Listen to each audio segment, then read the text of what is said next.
So our little lion friend is all happy that she's in the UK.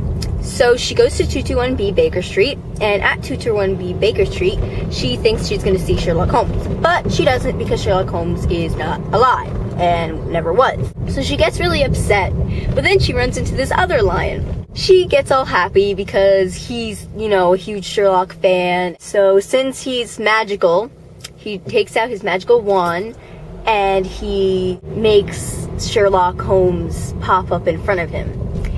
And, our little lion's like, what? So she was really confused. But she talked to Sherlock anyway, and then he went away later on. And then she was really upset because she started, get to know Sherlock. And, he was a cool guy. He didn't know what cars were because he didn't live, but he was like all the way back in the past.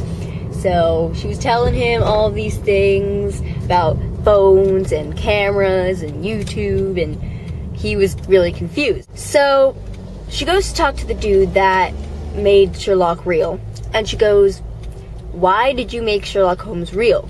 And he was like, well, you wanted Sherlock Holmes to be real, so I did that for you because you seem like a nice little tiger. And she was like, okay, that's really strange. So then later on they hung out and they went to a little Japanese bar. They ate some raw meat, and she got food poisoning again, but she learned her lesson this time. It took her a while, but she learned her lesson this time. Then the two tigers fell in love, of course, because that's bound to happen. And then they got married, of course, and then they had a little tiger named Sherlock Holmes.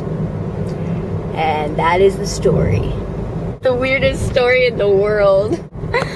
Anyway, Mo, I'll see you on Monday, and tell me what my punishment is because I didn't make my video yesterday. Okay, bye.